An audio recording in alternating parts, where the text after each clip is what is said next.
Hello po sa inyong lahat mga ka-crypto. Ako po si Pinoy Crypto Trader at sa video na ito ay atin mong pag-uusapan ang tungkol sa prediction na ginawa ni Crypto Sheriff para kay Shiba Inu, isang cryptocurrency na kilala bilang meme coin. Sa kanyang recent analysis ay nagbigay po kasi siya ng tatlong target prices para kay SHIB na posibleng umabot daw po sa presyong 40 digits 2, 30 digits 2 at 20 digits 1. Ang mga prediction na ito ay nagdulot po ng malaking ingay sa crypto community. Kaya't ito po ang siyang ating pag-uusapan sa video na ito, pero bago po tayo magpatuloy ay nais ko lamang po munang bigyang linaw ang aking disclaimer kung saan ang nilalaman po ng video na ito ay hindi po ito isang financial advice. For education and information purposes lamang po ang layunin nito. Ayan, para sa mga hindi po nakakakilala kay Shiba Inu, ay ano nga ba ang Shiba Inu? Para sa mga hindi po pamilyar, si Shiba Inu ay isang cryptocurrency na ginawa bilang isang parody ni Dogecoin. Naging popular po ito dahil sa kanyang cute na dog logo at sa kanyang active na community. Kamakailan ay nagkaroon ito ng maraming supporters, kabilang na ang ilang kilalang personalities at investors. Yan ay bakit naman po siya naging popular. Ang popularity po ni Shiba Inu ay madalas na dahil sa kanyang meme culture at sa hype sa social media. Marami ang bumibili nito dahil sa inaasahan po nila na magiging kasing successful ito ni Bitcoin o ng ibang malalaking cryptocurrencies.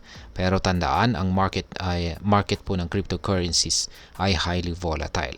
Kaya kailangan pong mag-ingat, kailangan po ng maingat na pag-aaral bago mag-invest. Ayan, ano naman ang sinasabi ni Crypto Sheriff? Ayon po kay Crypto Sheriff ay meron tatlong key price targets si Shiba Inu. Unahin natin ang price target na 40 digits 2. Sabi po niya, ito ay base sa recent breakout sa SHIB 4-hour time frame. Naghihintay po siya ng 8.8% na pagtaas mula sa current price para maabot ang target na ito. Susunod ay ang 30 digits 2 na nagre-require po ng 900% increase mula sa unang target.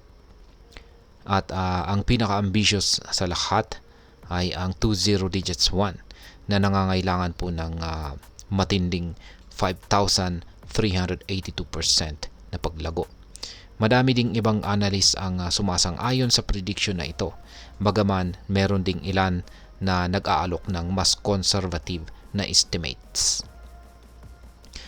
Ngayon ay ano ang mga factors na magbibigay daan sa ganitong pagtaas? Isa sa mga factors na maaari pong mag-push sa presyo ni SHIB ay ang reduction ng circulating supply nito. Ang pagbawas po ng supply ay posibleng magresulta sa pagtaas ng demand, kaya tataas ang presyo. Bukod pa rito, ang pagpasok ng institutional investors sa pamamagitan po ng spot ETF ay maaari ding magbigay ng malaking boost sa market. Ngayon ay ano ang mga potential na sagabal rito? Natural na hindi puro positives ang maaring mangyari. Ayon sa analysis, may mga resistance levels na kailangang lampasan si SHIB bago maabot ang mga target prices na ito. Halimbawa ay ang presyong 40 digits 187 ay isang major resistance level na kailangang ma-break para magpatuloy ang bullish uptrend. Ngayon ay ano naman ang sinasabi ng ibang mga analyst?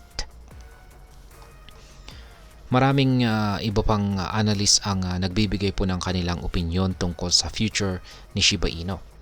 Halimbawa, si Crow ay nagsabi na maaring maabot ni SHIB ang presyong 20 digits 1 pagsapit po ng January 2025. Ang mga predictions na ito ay base po sa technical analysis at sa historical trends ng cryptocurrency market. Ngayon ay ano naman ang masasabi ko tungkol dito? Habang exciting ang mga predictions na ito ay kailangan pa rin nating maging maingat sa pag-i-invest. Ang cryptocurrency market ay napaka-volatile po at maaring magbago ang takbo ng presyo sa kahit anumang oras. Ang pinakamagandang gawin ay mag-research ng mabuti at hindi po basta-basta mag-invest dahil sa hype. Kaya ayan, hanggang dito na lamang po tayo sa video na ito mga ka-crypto. Sana po ay inyong nagustuhan ang aking paliwanag sa video na ito. Kung inyo po itong nagustuhan, pakiclick lamang po ang like button nito. Para naman po sa mga bago lamang dito, kayo po ay aking inaanyayahan para mag-subscribe. Pakiclick na rin po ang bell icon nito dahil ito po ang siya magsisilbing notification nito sa mga bago kong videos na aking pong ina-upload sa aking YouTube channel na ito.